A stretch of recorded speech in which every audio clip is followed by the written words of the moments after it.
Today, we're diving into the verifiable timeline and the hard facts of the Jeffrey Epstein investigations. Look, this is a case that raises some seriously uncomfortable questions about wealth, influence, and how our justice system actually operates. We're going to strictly stick to what has been officially reported and step through exactly how this all unfolded. Let's just get right into it. So, we start with this really stark paradox. You have a guy who lived a life of just unimaginable wealth. We're talking private jets, massive luxury mansions, even his own private island. He rubbed shoulders with presidents, royalty, billionaires. He literally moved freely among the global elite. But right behind that carefully constructed image of power, he was hiding a profoundly dark reality. The kind of disturbing secrets that, when they finally surfaced, would completely shock the world. To really grasp how this happened, we actually need to rewind to the very beginning of his timeline and look at his origins. Because right out of the gate, things are highly unusual. Check this out. Epstein didn't start off as a billionaire. He actually started his career as a school teacher.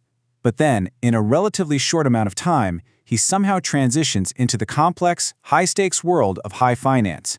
And the really striking part? He left almost no public footprint. Despite holding this immense wealth, there was no publicly known company. There wasn't even a clear, identifiable business model. Which, of course, leads to the very first major mystery of this whole story. Where did all of this money actually come from? And maybe the better question is, who was backing him during this meteoric rise? These unanswered financial questions really laid the groundwork for the complex web that would eventually face intense global scrutiny. But as we move forward in the timeline, we start to see that behind those mysterious finances was a deeply disturbing operation. Official investigations ultimately brought forward some horrifying accusations. Epstein was accused of running a vast trafficking network focused on the exploitation of underage girls. And this wasn't just isolated to one place. Operations reportedly spanned across major global cities, including New York, London, and Paris. What makes this so alarming is the level of influence involved here, because several highly powerful individuals were reportedly connected to Epstein's inner circle. Eventually, this all catches up to him, bringing us to 2008, his first major encounter with the law, and a moment that put a huge spotlight on how the justice system handles the ultra-wealthy. When you look at the severity of the allegations in 2008, the outcome is just highly unusual. He received a remarkably lenient sentence of just 13 months. And it gets stranger. During that brief sentence, he was granted these exceptional privileges. He was actually allowed to leave jail for extended periods of time just to continue working from a private office. To pretty much anyone watching, this just didn't look like justice. So naturally, this level of leniency forced people to ask a very fundamental question, one that we are still asking today. Was Epstein being protected? It really sparked this massive debate over whether having immense wealth and high-level connections can literally alter legal accountability. Now, let's fast forward a bit, because the silence surrounding that 2008 deal wouldn't last forever. There is a massive gap in this legal timeline.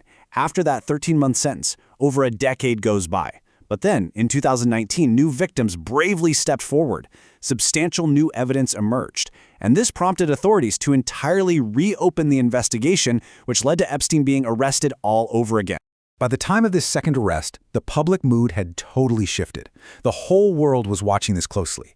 You could feel this real expectation that the long-hidden truths, the full scope of his network, and exactly who was involved would finally be dragged into the light of a courtroom. But right as that trial was approaching, a shocking development brought the pursuit of justice to a dead stop.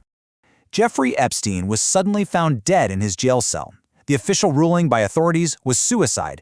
And what that meant was the central figure in this massive international investigation, the one person who held the most critical information, was permanently gone before he could testify or face a jury. Now here's where we stick strictly to the facts. The official ruling was accompanied by glaring irregularities that were widely reported. At the time of his death, security cameras in the facility completely malfunctioned. On top of that, the assigned guards failed to properly monitor his cell. Again, these aren't speculative theories. These are verified facts reported in the immediate aftermath. And those verified details are exactly why this case remains so deeply embedded in the public consciousness. They fueled widespread speculation. The single most important key to uncovering this massive elite trafficking network was silenced forever. It left investigators, victims, and the public completely robbed of the definitive answers that a full trial would have provided. So, where does that leave us today? Let's take a look at the unanswered questions that remain. Even now, the aftermath of this case is mostly defined by what we still don't know. A lot of documents related to the Epstein network remain strictly sealed by the courts. Many names connected to his operations haven't been officially disclosed. Because the legal process was short-circuited by his sudden death, there is just a profound lack of closure for the victims, and honestly, for society at large. I want to leave you with a couple of lingering questions to think critically about. If Jeffrey Epstein had actually gone to trial, what verified truths would have finally been put on the record? And who among the powerful and influential might have been exposed? The facts of his rise, his crimes, and his death are laid out right in front of us, but the complete picture